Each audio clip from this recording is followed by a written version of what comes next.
आते हैं टेंस के पार्ट 2 में। जैसा कि पार्ट 1 में हम बताए थे कि आपका प्रेजेंट इंडेफिनिट टेंस में आपको बताए थे सकारात्मक वाक्य कैसे बनता है, और आज हम बताएंगे उसका नेगेटिव वाक्य कैसे बनाते हैं। तो आइए हम समझते हैं बिना देरी के। जैसा कि आप देख रहे हैं कि इसमें देखिए दिया गया क्या है, प्रेजेंट इंडेफिनिट टेंस में नकारात्मक वाक्य का स्ट्रक्चर क्या होता है। पहचानने का नियम वही होता है जो आप पहचानते हैं। जैसे पहचानने का नियम वही है कि हम उसको पहचान रहे कैसे कि अंत में ता रहेगा, ती रहेगा, ते रहेगा, तो हम पहचान नहीं है कि भाई यह वाक्य जो है प्रेजेंट इंडेफिनिट में है। ये तो साधारण सा वाक्य हम समझ गए। लेकिन नकारात्मक वाक्य में भी वही रहेगा, लेकिन उसमें सिर्फ नहीं लगा रहता है। बस जैसे हम एग्जाम्पल के माध्यम से आपको समझाने का प्रयास करते हैं। देखिए स्ट्रक्चर जैसे क्या है कि सब्जेक्ट प्लस डू या डज और प्लस नॉट प्लस वर्ब का पहला रूप और अदर वर्ड। आइए देखते हैं एग्जाम्पल के तरीके से।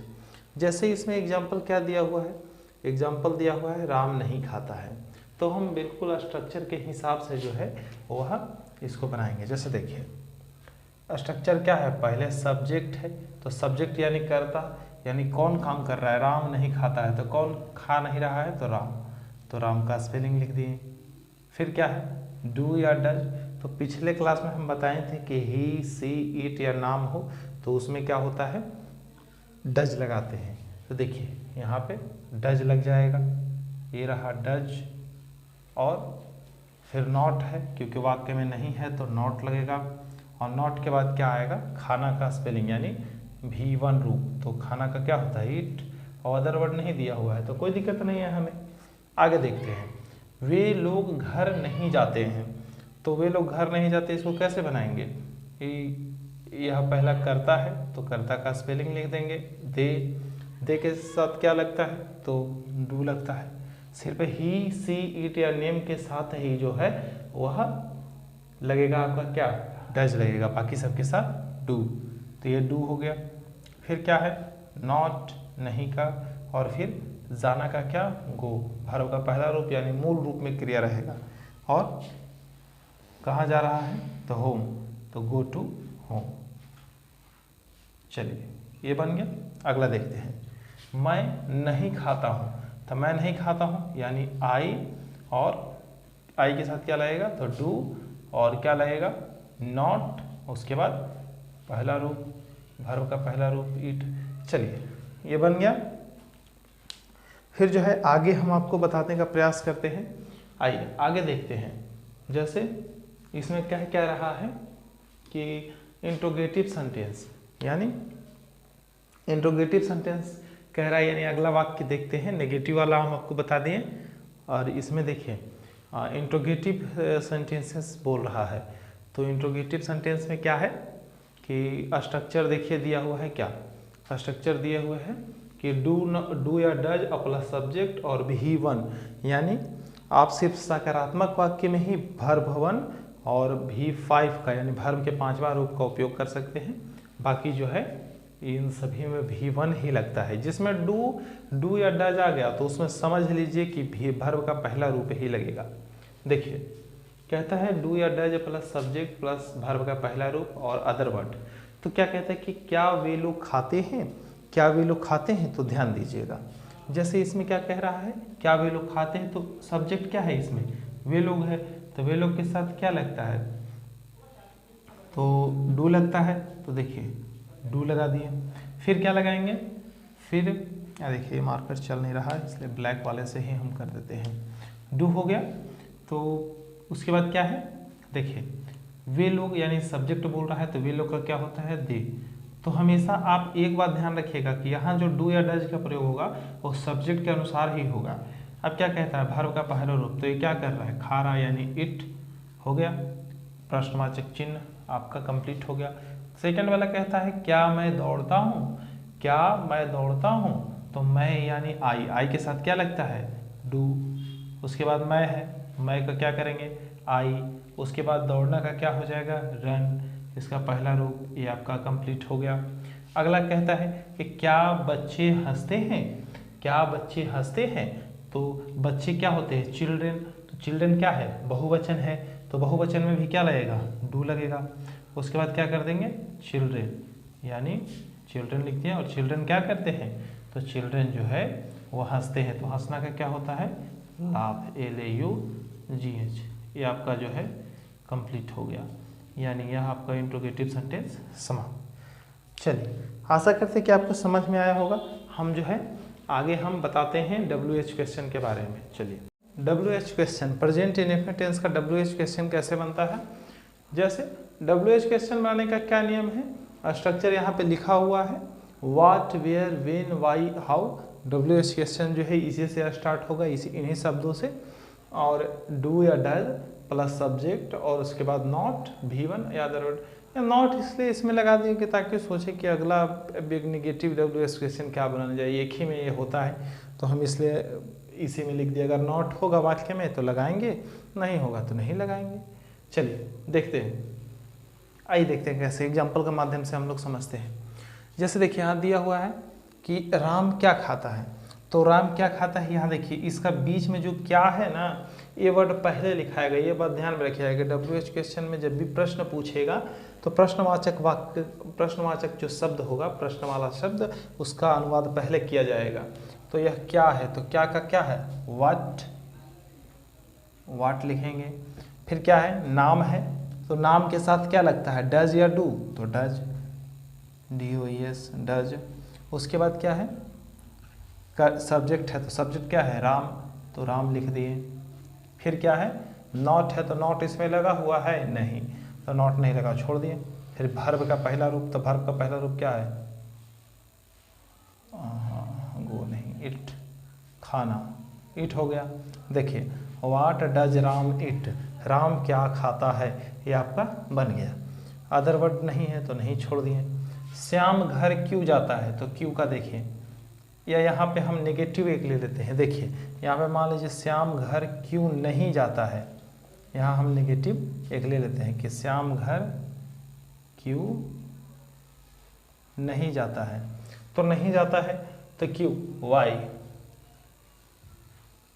फिर देखिए क्या, श्याम नाम है तो इसके साथ डज लगेगा, और डज के बाद जो है वह क्या लगेगा, देखिए नाम है तो श्याम में श्याम लिख देंगे, और श्याम के बाद क्या लिख देंगे, श्याम के बाद जो है वह नॉट लगा देंगे। देखिए यहाँ नॉट है तो नॉट लगा दिए, और उसके बाद कहाँ जाता है, घर, तो go to home, other word लगा दिए। देखिए हो गया ना आसानी से। अगला देखते हैं, वह कैसे हंसता है, तो पहले प्रश्नवाचक शब्द का जो है उसका अनुवाद करना है, तो ये कर देंगे हाउ। देखिए यहाँ पे हाउ लिख देंगे, हाउ कैसे, देखिए यहाँ वह है तो वह में क्या लगाते हैं, तो वह में जो है डज लगाते हैं। उसके बाद ही, उसके बाद क्या है, वर्ब का पहला रूप यानी लाफ, ये आपका हो गया। मैं कब खाता हूँ, तो ये प्रश्नवाचक शब्द है, वेन लगा दिए। फिर मैं है तो डू लगाएंगे, और इसका आई, और उसके बाद वर्ब का पहला रूप इट। फिर देखिए वह कहाँ गाता है, तो कहाँ का वेयर, यह वह है, इस चलते यहाँ डज लग जाएगा, और उसके बाद ही, और गाना का पहला रूप सिंग। ये आपका कंप्लीट हो गया। यानी इस प्रकार से आप इन सेंटेंसों को आसानी से बना सकते हैं। यहाँ आपका प्रेजेंट इंडेफिनिट टेंस खत्म हो गया। आगे जो है हम प्रेजेंट कंटिन्यूअस टेंस देखेंगे। चलिए आगे हम लोग देखने का प्रयास करेंगे प्रेजेंट कंटिन्यूअस टेंस। आइए देखिए, ये रहा प्रेजेंट प्रोग्रेसिव टेंस, जिसको हम लोग प्रेजेंट कंटिन्यूअस टेंस के नाम से भी जानते हैं। इसका पहचानने के नियम क्या, देखिए यहाँ पे नहीं लिखने का कारण है कि शायद जो लाइट आ रहा है डायरेक्ट बोर्ड पे आ रहा है तो दिखाई नहीं देगा, इस चलते हम यहाँ लिख दिए हैं। तो हमें समझने से मतलब समझिएगा, प्रेजेंट प्रोग्रेसिव टेंस को ही प्रेजेंट कंटिन्यूअस टेंस कहते हैं। और यह पहचानने का नियम क्या कहता है कि जिस हिंदी क्रिया के अंत में ऐसे वाक्य भी लिख सकते हैं, पर क्रिया भी गलत नहीं है, क्योंकि अंत में तो क्रिया ही रहता है, उस क्रिया के अंत में ही रहता है। यानी देखिए क्रिया है ना खाना, तो इसके अंत में ही है, कोई दिक्कत नहीं है। चलिए, जिस हिंदी क्रिया के अंत में रहा हूँ, रही हूँ, रहे हैं, रही हो, रहा है, रही है, रहता है, तो इस क्रिया का अनुवाद प्रेजेंट प्रोग्रेसिव टेंस में होता है। तो आपको मालूम होना चाहिए कि प्रेजेंट प्रोग्रेसिव टेंस भी कह सकता है, कंटिन्यूअस टेंस भी कह सकता है और प्रेजेंट इम्परफेक्ट टेंस भी कह सकता है। तो आपको घबराने की आवश्यकता नहीं है। आप यहाँ पे ध्यान दीजिए, प्रेजेंट प्रोग्रेसिव टेंस है। तो बनाने का नियम है यानी स्ट्रक्चर। यह बनाने का नियम जो है अफर्मेटिव सेंटेंस के लिए होता है। अफर्मेटिव कहने का मतलब हो गया कि सकारात्मक वाक्य, जिसमें नहीं या प्रश्नवाचक वाक्य ये सभी नहीं रहता है, सकारात्मक वाक्य रहता है हमेशा। जैसे देखिए, मैं खा रहा हूँ, है ना। तो यह बनाने का नियम क्या है कि subject plus am is are plus verb का चौथा रूप, यानी चौथे रूप में आप आईएनजी लगाते हैं। यानी आपको पहला, दूसरा और तीसरा यानी वर्ब के थर्ड रूप तक आपको रिमेंबर करना पड़ता है, यानी याद करना पड़ता है। और वर्ब का चौथा रूप आप आईएनजी लगा के, और वर्ब का पांचवा रूप जो है वह आप एस या एस लगा करके, एस या एस लगा करके आप बना सकते हैं। चलिए, मैं खा रहा हूँ तो इसको आप आसानी से बना सकते हैं। पहले सब्जेक्ट है तो सब्जेक्ट को आई कर दीजिए, फिर एम इज आर है तो इसमें आई के साथ क्या लगता है, एम लगता है तो एम लगा दिए। खा रहा है तो खा रहा क्या होगा, खाना का ईट होता है और इसमें आई एन जी जोड़ दीजिए तो क्या हो गया, खा रहा है हो गया। यानी मैं खा रहा हूँ, आई एम ईटिंग। वे लोग नाच रहे हैं तो देखिए, वे लोग का दे और are dancing, DANC dancing, dancing. और गीता गा रही है तो गीता इज, गाना का क्या होता है सिंग, और इसमें आईएनजी जोड़ दीजिए, सिंगिंग। कोई भारी बात नहीं, एकदम आसान है। ये देखिए, बच्चे दौड़ रहे हैं तो चिल्ड्रेन, चिल्ड्रेन बहुवचन है इसलिए इसके साथ are, children are running, RUNNING running. ये देखिए कंप्लीट हो गया ये आपका। तो आइए हम अगला देखते हैं। अगला है नेगेटिव सेंटेंसेस। जैसे हम लोग अफर्मेटिव सेंटेंसेस समझे तो बिल्कुल उसी प्रकार से नेगेटिव सेंटेंसेस होते हैं। सिर्फ हम ये जानते हैं कि नेगेटिव सेंटेंस में क्या होता है कि उसमें सिर्फ नहीं लग जाता है, नॉट लग जाता है, तो हम लोग मान लेते हैं कि वह नेगेटिव है। आइए देखते हैं कैसे। जैसे इसमें लिखा हुआ है क्या कि स्ट्रक्चर बनाने का नियम है कि subject plus am is are plus not plus V ING plus other word. तो हालांकि ये अफर्मेटिव सेंटेंस का ही स्ट्रक्चर है, उसी का है स्ट्रक्चर, सिर्फ यहाँ नॉट लग गया है एम इज आर के बाद, ज़्यादा कुछ है नहीं। तो समझाने के लिए नहीं, आप ऐसे ही समझ लीजिएगा, एकदम आसान है। जैसे वह नहीं खा रहा है तो वह नहीं खा रहा है तो आप आसानी से इसको क्या कर दीजिएगा, सब्जेक्ट है तो ही, और ही के साथ इज लगता है, ही इज नॉट ईटिंग, हो गया। यानी इज लगाना था, ही के साथ इज लगता है, फिर नॉट, वाक्य में नहीं है तो नॉट लग गया, खाना का ईट होता है, और ING चौथा रूप लगाने के लिए। और यह अदर वर्ड है, यानी अदर वर्ड तो दिया हुआ ही नहीं है। आप नहीं दौड़ रहे हैं तो आपका क्या होता है, यू के साथ लगता है आर, और not, you are not running, RUNNING running, हो गया। हवा नहीं बह रही है तो वाइंड इज नॉट, बहना की ब्लो, और उसमें ING ब्लोइंग, यानी वाइंड इज नॉट ब्लोइंग। समझ गए होंगे, हमें आशा है कि आप नेगेटिव सेंटेंस समझ गए होंगे। आइए हमने इंट्रोगेटिव समझाते हैं। इंट्रोगेटिव सेंटेंस क्या है, बिल्कुल इसी प्रकार से सिर्फ क्या करते हैं कि सहायक क्रिया को हम आगे रख देते हैं। जैसे देखिए, इसमें सहायक क्रिया जो हेल्पिंग वर्ब होते हैं एम इज आर, इसको हम पहले रख देते हैं। इंट्रोगेटिव में ध्यान रखिएगा, WH क्वेश्चन दूसरा होता है और यह इंट्रोगेटिव सेंटेंस दूसरा होता है। तो इसमें क्या है कि जो इंट्रोगेटिव सेंटेंसेस है तो am is are plus subject plus VING plus other word. तो क्या वे खा रहे हैं, तो क्या करेंगे, यहाँ ये इस सब्जेक्ट के अनुसार लगाएंगे, वे है तो वे के साथ क्या लगता है आर, तो आर लगाएं। उसके बाद दे और इट माने खाना, और ING ईटिंग, हो गया। इसी प्रकार से इसको कर देंगे। यू है तो इसके साथ भी आर लगेगा, RU ईटिंग, है ना, हो गया। क्या वह गा रहे हैं तो इज ही सिंगिंग। देखिए आसानी से जो है आप इस प्रकार से बना सकते हैं। चलिए आगे देख। आइए हम लास्ट देखते हैं प्रेजेंट कंटिन्यूअस टेंस का यानी प्रेजेंट प्रोग्रेसिव टेंस का अंतिम 2 वाक्य है, देख लीजिए 2 प्रकार के। इसमें है negative interrogative sentences. Negative interrogative sentence कहने का अर्थ हो गया कि नकारात्मक प्रश्नवाचक वाक्य। इसको कैसे बनाते हैं देखिए, यहाँ पे स्ट्रक्चर दिया गया है एम इज आर, कुछ नहीं करते, आपको पहले ही बताएं कि जो सहायक क्रिया होता है उसको पहले रख देते हैं, सब्जेक्ट रखते हैं, उसके बाद नॉट, उसके बाद वर्ब का चौथा रूप और अदर वर्ड, यही होता है। ध्यान दीजिएगा, जैसे क्या वे नहीं जा रहे हैं, तो देखिए यह एम इज आर है, इसमें कैसे चुनेंगे कि एम रहेगा, इज लगेगा या आर रहेगा, कैसे चुनेंगे? तो यहाँ सब्जेक्ट है, तो सब्जेक्ट क्या है भाई? तो वे के साथ क्या लगता है? आर लगता है, सिंपल सा है। आर देखिए लगा देंगे, बड़ा बड़ा लगाते हैं, आर हो गया। उसके बाद दे यानी सब्जेक्ट, और उसके बाद क्या है? नॉट, और जाना का क्या होता है? गो, तो इसमें आई एन जी लग गया। इसी प्रकार से सारे को कर देंगे। देखिए आप है, इसके साथ भी आर लगता है, आर यू नॉट, इट है, इसमें आई एन जी लगा दिए, कंप्लीट हो गया। ये देखिए वह है, वह के साथ क्या लगाएंगे? इज, तो इज ही नॉट और रनिंग, ये हो गया आपका चौथा रूप वर्ब का। चलिए ये आसानी से समझ गए होंगे आप,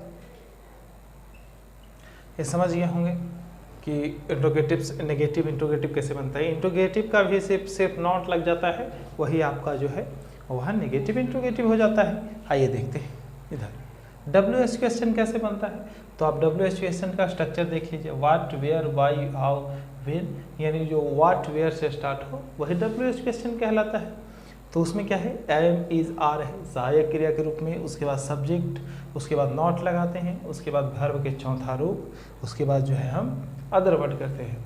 ध्यान दीजिएगा, जैसे राम क्या खाता है, तो हम बोले थे कि पहले जो है प्रश्नवाचक शब्द ही का अनुवाद पहले होगा, तो व्हाट, उसके बाद क्या है? राम नाम है, तो नाम के साथ क्या लगेगा भाई? इज लगेगा। उसके बाद क्या है? तो सब्जेक्ट होगा यानी राम, तो क्या है? खा रहा है, तो खा रहा का क्या होगा? ईट, और उसमें वर्ब चौथा रूप, और प्रश्नवाचक वाक्य, प्रश्नवाचक चिन्ह लग जाएगा, निशान लग जाएगा इसमें। क्यों? क्योंकि इसमें जो है प्रश्नवाचक वाक्य है, और यह जो है नॉट नहीं लगेगा क्योंकि इसमें नॉट नहीं है। वह क्या नहीं खाता है, तो क्या क्या होता है? वाट, बिल्कुल इसी प्रकार से बना देंगे, what is he not eating. अच्छा सॉरी, यहाँ पे ध्यान दीजिएगा, ये देखिए गलत हो गई, ये सारा हम ता है उतार दिए हैं, जबकि यहाँ पे रहा है रहेगा। ये देखिए ये गलत है, बिल्कुल गलत है, दिमाग से निकल के देखिए, खा रहा है। अच्छा कोई दिक्कत नहीं है, सुधार दिए, पढ़ रहा है, दौड़ रहा है, कोई दिक्कत नहीं है, अब सुधर गया। इसमें आईएनजी जोड़ दीजिए, हो गया। वह मैं कब नहीं पढ़ रहा हूँ, मैं कब नहीं पढ़ रहा हूँ, तो क्या होगा? When am I not reading, हो गया। आप क्यों नहीं दौड़ रहे हैं, तो why are you not running।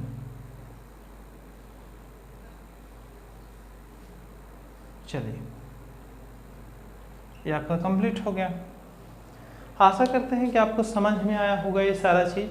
आज प्रेजेंट प्रोग्रेसिव टेंस खत्म हो गया और ये आपका कंप्लीट हो गया। अगर आपको ये वीडियो अच्छा लगा हो, आपको समझ में आया होगा, तो जो है हम फिर से इसी प्रकार से आपको आगे का टेंस समझा देंगे। और तब तक के लिए जो है वह अगली क्लास में मिलते हैं प्रेजेंट परफेक्ट टेंस के साथ। Thank you.